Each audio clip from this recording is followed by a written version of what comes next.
Il y a quelques jours, une nouvelle a traversé le monde entier comme une onde de choc. L'homme qui dirigeait la République islamique d'Iran depuis plus de 3 décennies, l'homme que des millions de personnes appelaient le guide suprême, Ali Khamenei, est mort, tué dans des frappes. En quelques heures, la structure de commandement la plus puissante du Moyen-Orient chiite s'est retrouvée décapitée. Les analystes cherchent des explications. Les chancelleries occidentales mesurent les conséquences. Les marchés réagissent, les généraux calculent, mais il y a une question que personne ne pose dans les grands médias. Une question que je veux poser ici, calmement, sérieusement, avec les textes devant nous. Est-ce que cette mort a déjà été annoncée? Est-ce qu'un prophète hébreu du VIe siècle avant notre ère avait écrit, noir sur blanc, que le roi d'Élam et ses princes seraient détruits, et que Dieu lui-même établirait son trône à leur place? C'est exactement ce que nous allons lire ensemble aujourd'hui. Avant d'aller plus loin, une chose essentielle doit être dite. Cette vidéo ne célèbre aucune mort. Elle ne prend pas parti pour aucun gouvernement, aucune armée, aucune opération militaire. La mort d'un être humain, quel qu'il soit, n'est pas un spectacle. Et le peuple iranien, ces 92 millions de personnes qui vivent sous un régime qu'ils n'ont pas toujours choisi, méritent notre respect et notre compassion, pas notre indifférence. Ce que nous faisons ici, c'est lire un texte très ancien et observer ce qu'il dit. Et ce qu'il dit est suffisamment puissant pour se tenir seul, sans exagération, sans manipulation. Il y a dans ce texte quelque chose que la plupart des commentateurs n'ont jamais mentionné. Pas seulement une annonce de jugement, mais une promesse, une direction, un horizon que ces événements douloureux pourraient être en train d'ouvrir. Nous n'allons pas ignorer cette promesse. C'est même elle qui donne à ce texte toute sa profondeur. Pour comprendre ce que le prophète Jérémie a écrit, il faut d'abord comprendre ce qu'était Élam. Élam n'est pas la Perse. C'est une civilisation encore plus ancienne, une des plus anciennes du monde. Son territoire couvre ce qui est aujourd'hui la province du Khouzestan et ses environs dans le sud-ouest de l'Iran. Une région qui a une identité propre, une histoire propre et une capacité militaire propre qui remontait à des millénaires avant que la Perse n'existe. Les archers élamites étaient la force militaire la plus redoutée du monde antique pendant des siècles. Leurs représentations apparaissent sur les bas-reliefs des palais assyriens. Les armées qui voulaient conquérir la région devaient d'abord neutraliser Élam. C'était la puissance de frappe à distance de toute la région. Dans l'Iran contemporain, cette province du Khouzestan a une identité distincte du reste du pays. C'est là que se concentrent les principales réserves pétrolières iraniennes. C'est là que se trouvent les installations militaires les plus stratégiques du régime. C'est de là que partent les missiles balistiques capables de frapper des cibles à des milliers de kilomètres. L'arc des Élamites d'hier est devenu le programme de missiles et l'infrastructure nucléaire d'aujourd'hui. Jérémie n'a pas pointé vers la mauvaise région. Voici maintenant le texte. Jérémie chapitre 49 à partir du verset 34. Ce qui est remarquable, c'est que ce passage a été écrit au début du règne de Sédécias, roi de Juda. C'est à dire au début du VIe siècle avant notre ère. Élam, à cette époque, était une puissance régionale majeure. Personne ne parlait de sa chute. Personne n'imaginait que cette puissance millénaire allait être brisée. Et pourtant Jérémie écrit « Ainsi parle le Seigneur des armées. Je vais briser l'arc d'Élam, la principale force de sa puissance. » L'arc, la principale force de sa puissance. Pas une force secondaire. Pas un détail périphérique. La capacité militaire centrale d'Élam. Ce par quoi cette nation se définissait dans le monde. Ce qui lui donnait son influence, sa portée, sa capacité à projeter sa puissance loin de ses frontières. Briser l'arc, c'est neutraliser la capacité de frappe à longue portée. Dans le vocabulaire militaire contemporain, l'arc d'Élam, c'est exactement le programme de missiles balistiques iranien et l'infrastructure nucléaire concentrée dans cette région. La capacité de frapper Tel Aviv, de frapper Riyad, de frapper des bases américaines dans tout le Moyen-Orient, cette capacité qui a tenu en respect des adversaires beaucoup plus puissants pendant des décennies. Jérémie dit qu'elle sera brisée, Mais ce qui vient ensuite dans le texte est encore plus précis. Je ferai venir contre Élam les 4 vents des 4 coins du ciel, et je les disperserai vers tous ces vents. Il n'y aura pas de nation vers laquelle les dispersés d'Élam n'aillent pas. 4 vents, 4 coins du ciel. Pas une attaque linéaire venue d'une seule direction. Une convergence depuis plusieurs axes simultanément. Regarde ce qui s'est passé. Les frappes sur l'Iran n'ont pas été menées depuis une seule base, depuis un seul pays, depuis une seule direction. Elles ont impliqué des porte-avions en mer, des bases dans plusieurs pays de la région, des missiles tirés depuis des sous-marins, des frappes coordonnées sur plusieurs sites simultanément. 4 vents, 4 directions, en même temps. Et puis Jérémie ajoute quelque chose qui a dû sembler absurde à ses lecteurs de l'époque. J'établirai mon trône en Élam, et j'en ferai disparaître le roi et les princes. 2 choses dans cette phrase, et elles sont inséparables. Première chose, le roi et les princes disparaissent. Le leadership est éliminé. La structure de commandement au sommet de l'État s'effondre.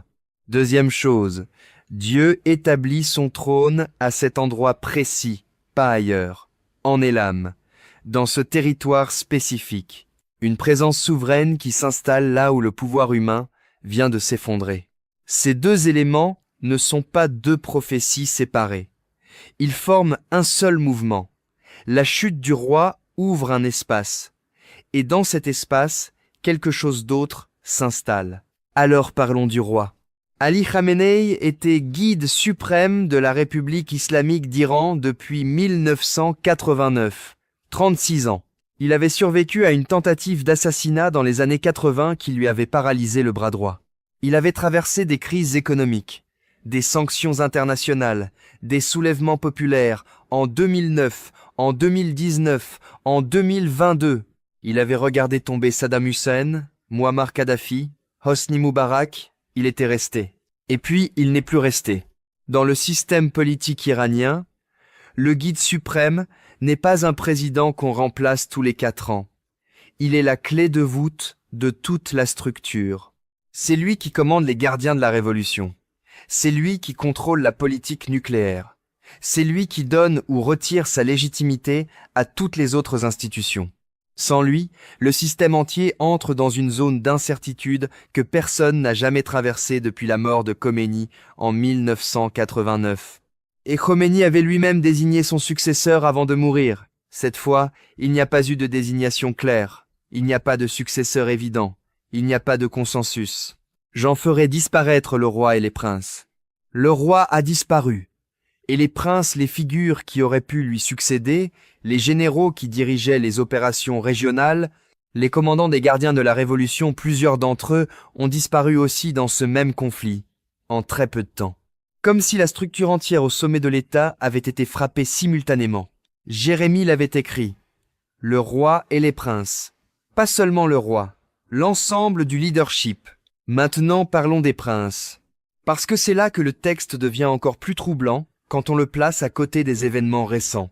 Qassem Soleimani, le général qui dirigeait la force Quds des gardiens de la Révolution et qui était l'architecte de toute la stratégie régionale iranienne, il avait déjà été éliminé en 2020 dans une frappe américaine à Bagdad. Le prince militaire par excellence. Ses successeurs ont continué. Mais dans ce nouveau conflit, d'autres figures ont disparu. Des commandants, des responsables du programme nucléaire, des architectes de la stratégie de missiles, des hommes dont les noms n'apparaissaient pas dans les journaux, mais qui tenaient les fils du pouvoir réel. Des princes, qui ne se réveillent plus. Ce n'est pas une lecture forcée sur le texte, c'est une observation. Jérémie avait décrit une décapitation du leadership, pas seulement la tête, mais les épaules sur lesquelles la tête reposait. Et c'est précisément ce que nous observons. Mais voici la partie du texte que presque tout le monde oublie de lire, ou choisit d'ignorer parce qu'elle dérange les lectures trop simples. Jérémie 49, verset 39, « Mais dans les derniers jours, je ramènerai les captifs d'Élam, dit le Seigneur. Après tout ce qui précède, après l'arc brisé, après les 4 vents, après la disparition du roi et des princes, après tout ça, il y a cette phrase.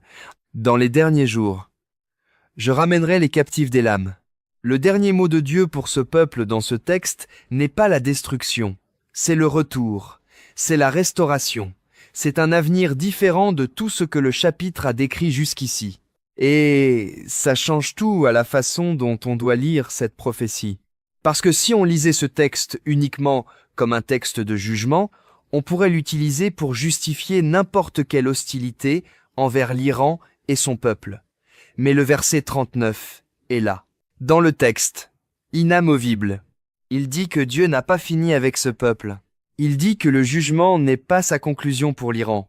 Il dit que dans les derniers jours, quelque chose de radicalement différent se passera. Et maintenant, parlons de ce trône. J'établirai mon trône en Élam. Un trône n'est pas une présence temporaire. Un trône s'installe. Il signifie une autorité durable, enracinée, souveraine. Une présence qui ne dépend pas des structures politiques environnantes pour exister. Voilà ce qui se passe en Iran depuis une vingtaine d'années sous les radars des médias.